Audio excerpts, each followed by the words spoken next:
Okay, good afternoon. Selamat siang. Yeah. Yeah, you can see now that exactly this is the reality. You look around, how many people you see? People really are not too much interested in the cybersecurity because it's a, how can I say, it's a cumbersome, you know? But until we get breached, and then until we find that our ID and passwords are available, people can see that you breached the data. So let me just get started. So anyway, my name is David Sehyeon. Thank you so much for coming to this event today. I would like to share my field experience with you, and especially the Indonesia, not only Indonesia, it's everywhere around the world. Actually, there are many cyber hacking happens. So today, what I would like to share with you, I don't know whether it's working. It seems like if it doesn't work, then I will just talk. But anyway, while we are waiting, I don't know, it's because of the Wi-Fi. What I want to say is this. Actually, when we develop the products, today's key point that I want to make with you is that many cases, they don't actually think about the cybersecurity when they develop the UI and UX. And they just think about the fancy looking features and functions only. And that's where you have vulnerabilities. Okay, still. So anyway, while I'm waiting, I just want to tell you this. In Indonesia, last year, in June 20th, when you had a ransomware attack in the data center too, it was actually, when you see the kind of hacking incident in the news headline, you might think that, oh, that hacking incident happened on that day, but usually the hacking already happened way earlier. So what happened is, we call it the data breaches, and whenever you see the result of the hacking, and when you see the newspaper, it says that, oh, your data center got hacked.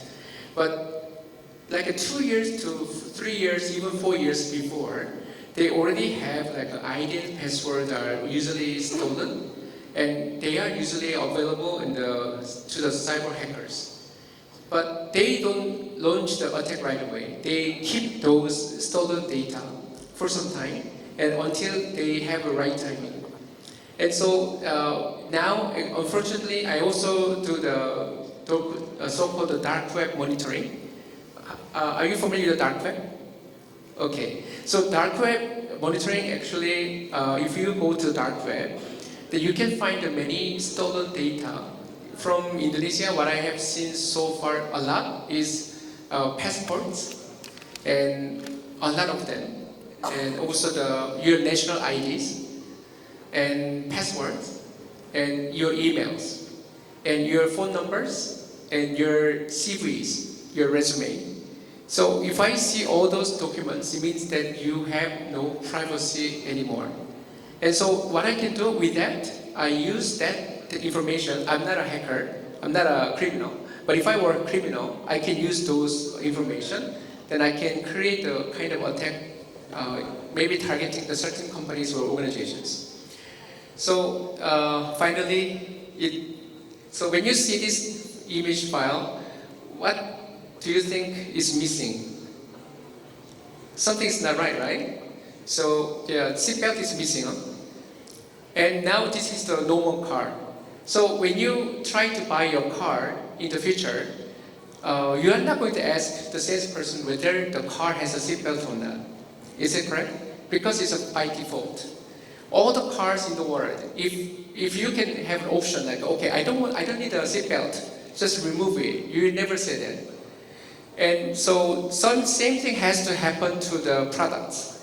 So when you develop the products, you don't develop products without the seatbelts or brake. So when you see this car, it looks beautiful, but if you take a look at this car, it doesn't have brake, and this car does not have the, for example, seatbelt, then you wouldn't buy this kind of a car. Is it correct? But actually, when you see the many websites and systems in Indonesia or other countries, they really don't care about the kind of security. They just develop the fantastic looking, like this one. It looks fancy, but if you look at this, so it has no brake, it doesn't have a safe belt, and it doesn't have also the side protection either. So if you wear buy this kind of car, then you ride it, then definitely you will have an accident. So when we see the car, we definitely think about that kind of thing. But when we see the product, why we don't think about the cybersecurity? So that's the point I want to make with you today. So you wouldn't buy your car without all this safety or the security, then you have to approach all the other products like that. So today I would like to share with you the security first product development. So when you develop any products, you have to have in mind the why the cybersecurity is important, because whenever you see any hacking incidents in Indonesia, mostly it's not only because of the human workers are bad, it's because they developed the product from the beginning without thinking about the security. So only this year, from January to June, only Indonesia, they had 3.6 billion cyber attacks. Not only Indonesia, South Korea, Japan, Singapore is all the same. Many people say that, oh, it's because Indonesia is not very good with the cybersecurity. Then I say, no, it's not only a country, everywhere. But as you can see, it's increasing, it's not decreasing. So this one, 83% is malware-based attacks. And if you look at this chart, the map, you can see that especially in ASEAN, we call it APT. APT is not the apartment. It's an advanced persistent threat. So nowadays, hacking doesn't happen only one time. Usually, hacking nowadays happens like a long term. For example, if your system is penetrated, they stay in your system long time and waiting for the right moment to attack. So now APT attack is increasing a lot. And you can see here, especially Thailand, Vietnam, Philippines, Malaysia, Indonesia, they are the target.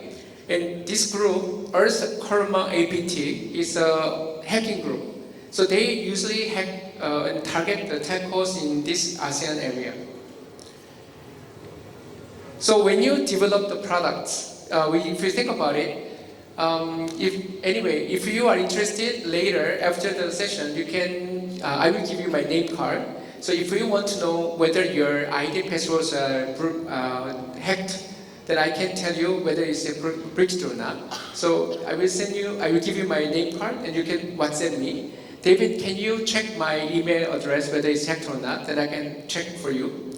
So in this case, as you can see here, there are many ways that the hackers can hack your system. But there are so many, so I cannot even list all of them here. I think it's more than 1,000 ways, really. So many ways, but especially the VPN. Who uses a VPN here? VPN stands for Virtual Private Network. So let's say that when you want to access certain website, but since you are from Indonesia, they will not allow you. Then in that case, if you use the VPN, you can change your country, and you can access the website. But why VPN is so dangerous? Because if your company is connected through your VPN, then if your laptop and desktop are hacked, then I can have your ID password, I can have your laptop and desktop access, then I can use your VPN, I can go directly to your company system. That's why the VPN is one of the popular ways that hackers can penetrate your system. And second one, as I mentioned, is APT way, advanced persistent threat. And then data, if in the future, I don't know, some of you are studying computer science, but if you really later check the dark web, there's so much data from Indonesia. Korea is the same, but Indonesia also a lot.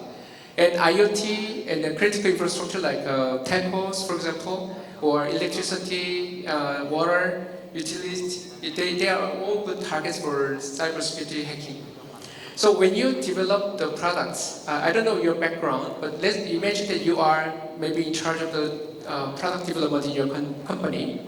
Then I know that you don't want to spend too much time developing the product. You want to just do it quickly, and you want to release it as soon as possible. But as you can see, the security first culture is very important and very difficult to do, because any organization, they don't want to spend cost, they don't want to spend money. So they want to do it quickly, they want to release the product quickly.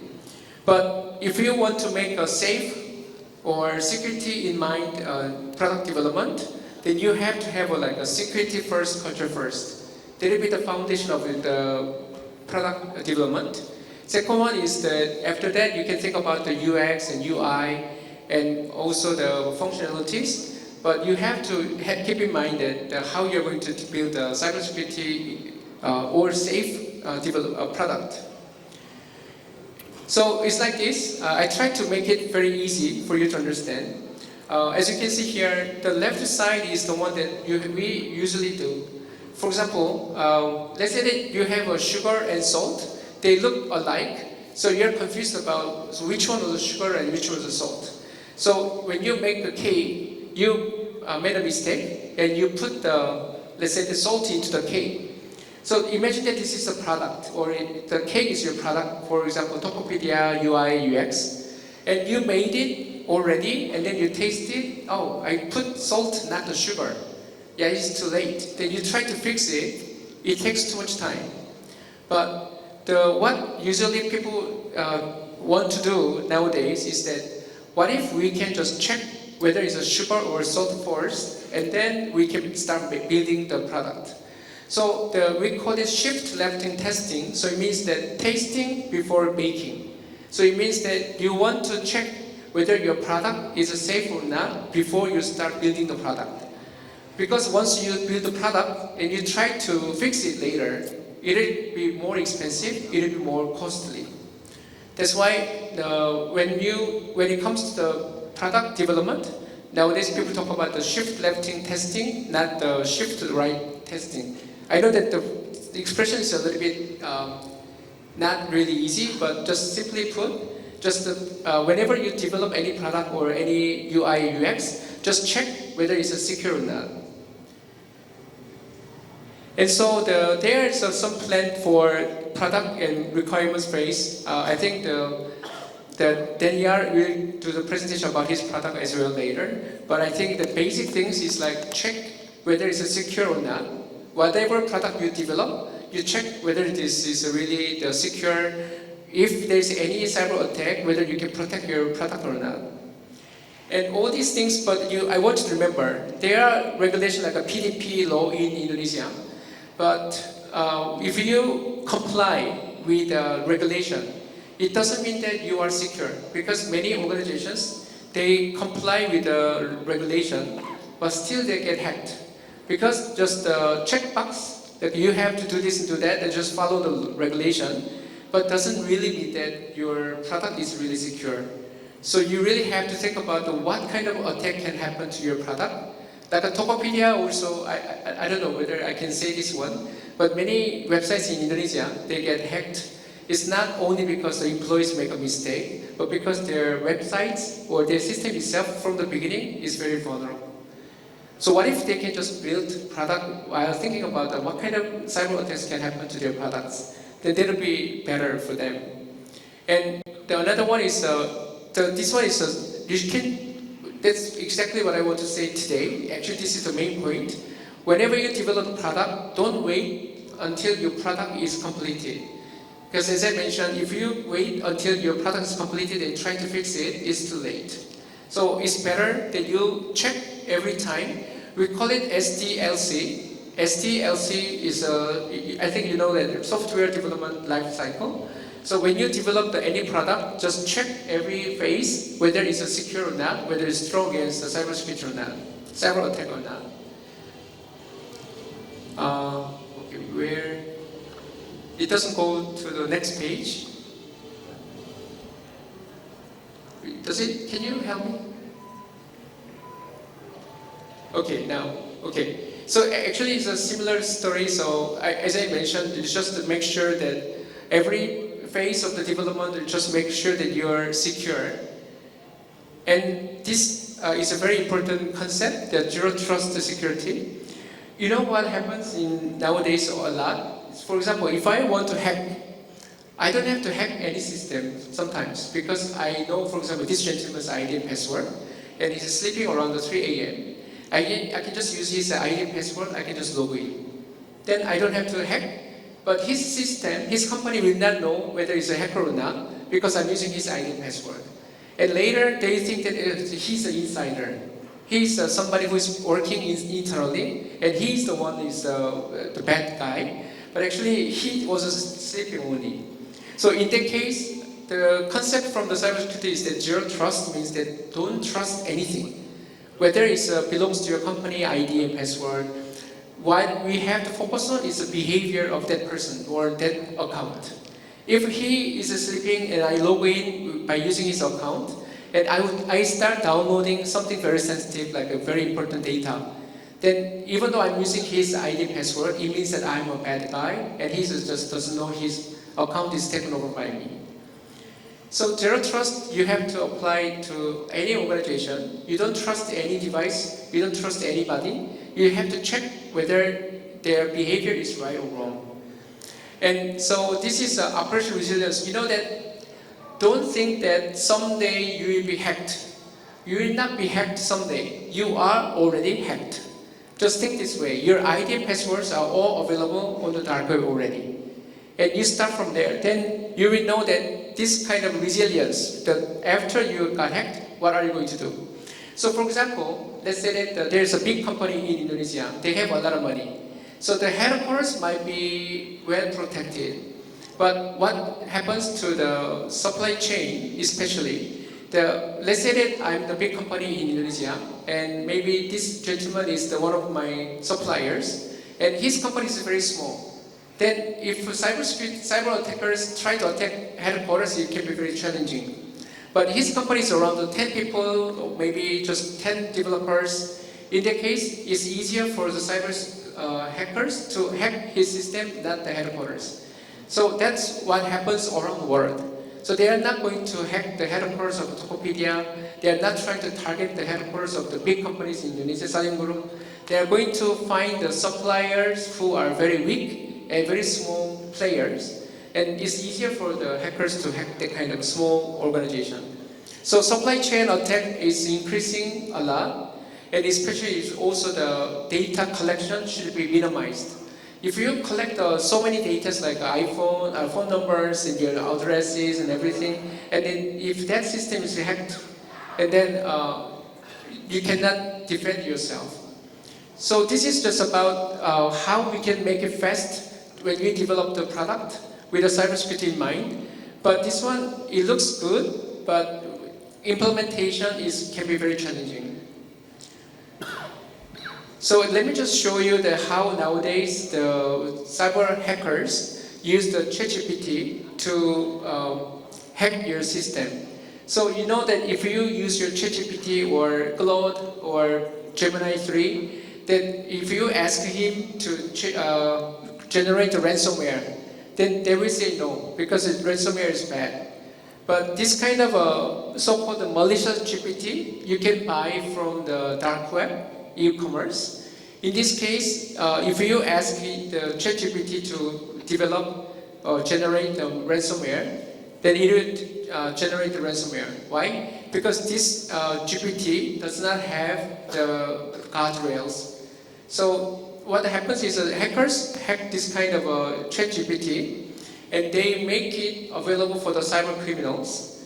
And as you can see, I just asked to generate the ransomware, and it starts ransomware, but it says here, request for ransomware, templating, but even in the shadow, so it means that I cannot craft that poison.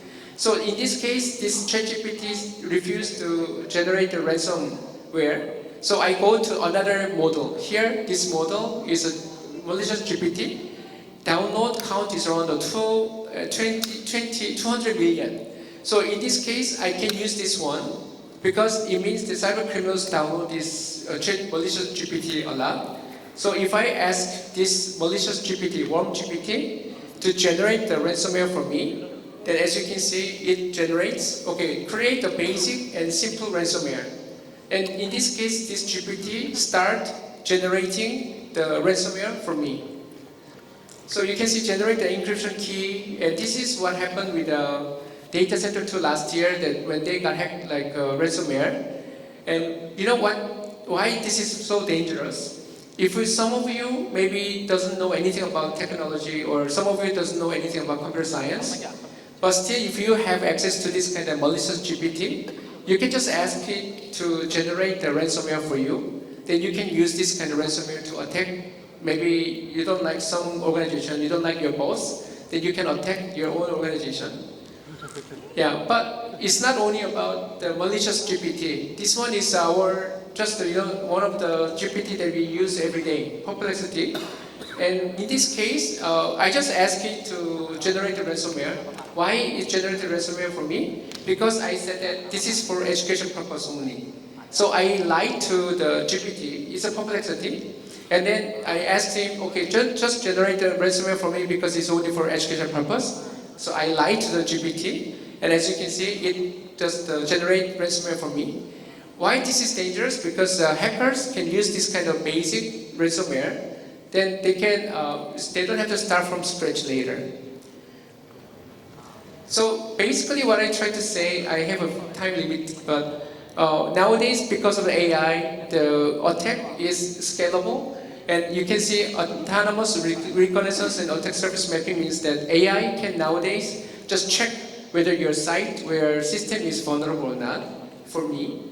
And then also the 0 day means if you don't update your web applications or like software, that means hackers can attack your system also.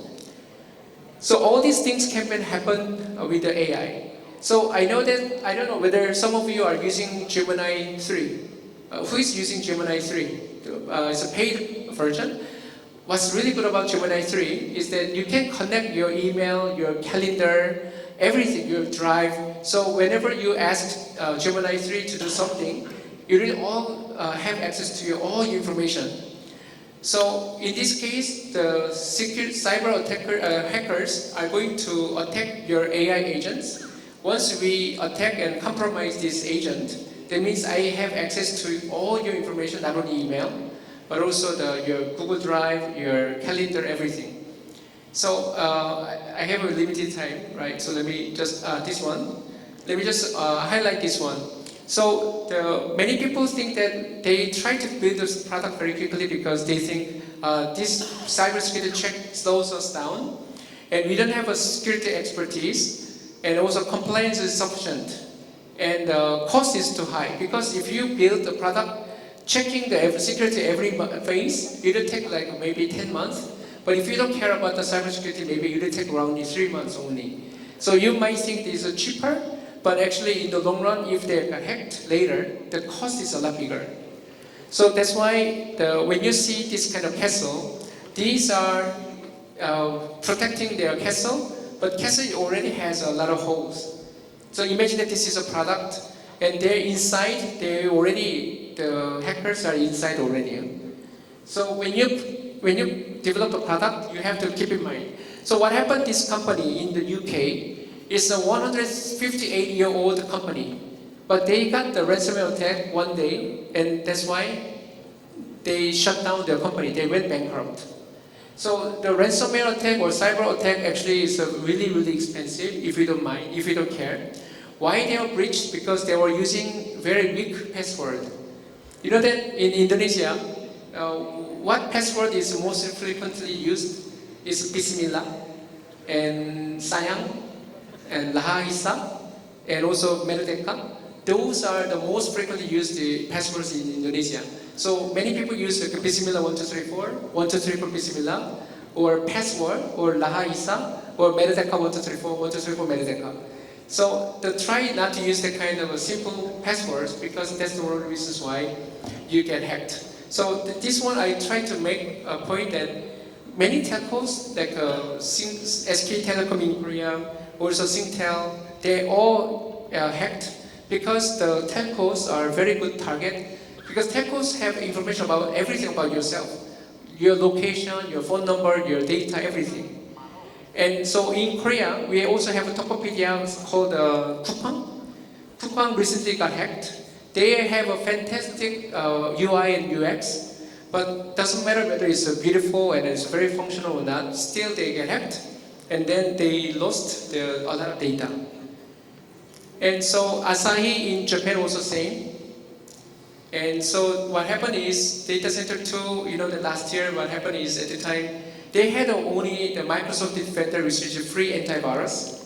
And nowadays, antivirus actually cannot protect you at all. So you have to think about, here is also password was admin 1234. Yeah, but you know why they use this kind of simple password? Because there are so many endpoints, laptops and desktop servers, so they have no choice. But it's better that you have this kind of a protection from the beginning. But they thought about it later, and so they tried to fix it. It was too late. So this is the password that usually used around the world. And some of you might use the 1, 2, 3, 4, 5, 6 also. I know that some of you are laughing because you're using the same passwords, right? So this is the base of the data. Developing the product from the beginning with thinking about the cybersecurity is important, but as you can see, if you have the two simple password, cyber hackers actually they also have this software to guess. So they can guess what kind of password you're using. So I'm almost done. So this is the one that we suggest.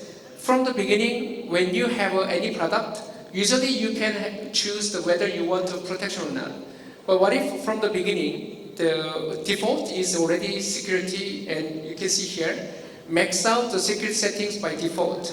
You don't choose whether you want to protect yourself or not. All the products have to have a protection from the beginning by default, and then later if you don't want to use the protection, you can choose. But I think it's better that from the beginning you have a protection when you develop a product. So, you know, when you see this kind of plane, it looks nice, but the problem is, you know, that when you're in the mid-air, sunlight is so strong. So this one looks fancy, but they are going to feel very hot. So you don't develop a product like this one, yeah? And so I know that time is almost done. So nowadays, you know the SaaS. SaaS means what? Software as a service. But why their cyber criminals are so many? Because they also have like a malware as a service. So if you go to this platform, you just pay a little bit money, then they will make a malware for you. Phishing as a service, you get a lot of phishing messages because of this kind of service is available.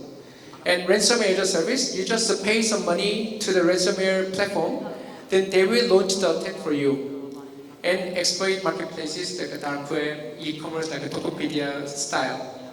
And insider, a lot actually. Insiders are dangerous because they have your data, but they are the one who send the data to the hackers. So this one happens a lot actually because they need money. So you can see this kind of a breach data. You can see that it's all not encrypted. It's a plain text. So if you see this kind of a breach data on the dark web, it means that you cyber hackers they can access all your data, email, and etc. Yeah, and so now, almost done. So supposed to be your data is protected by encryption like this one. But you can see here, this is a plain text. You can see the messages and ID and password, everything here. This is a Fabrizio 1234. This is the real password. And yet here, you can see there is a gibberish. You cannot read them because it's encrypted. So you're supposed to protect your data by encryption. But as you must be aware, now is quantum computing is coming. So quantum computing coming means that your encrypted data will be decrypted automatically. So that's why we talk about the post-quantum cryptography (PQC). So when you develop a product now, you have to think about all your encrypted data will be decrypted someday. It's almost done. Yeah. Okay. Okay. Let me just go to the last slide. I wanted to show you the video that this is how you can cybersecurity threats are growing in complete. Yeah, sorry, this is my voice.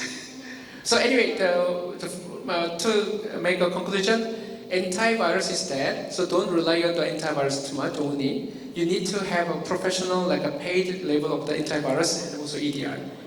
And those who click the wrong URL are not the problem.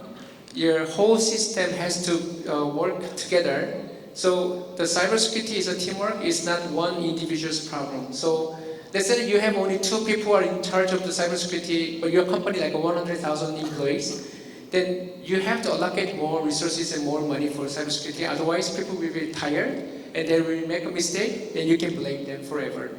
Because of AI, we are more vulnerable because cybersecurity attackers are using AI a lot. So if your AI is compromised, like if your GPT or account is compromised, all the private talk you had with your AI will be leaked and you have no privacy.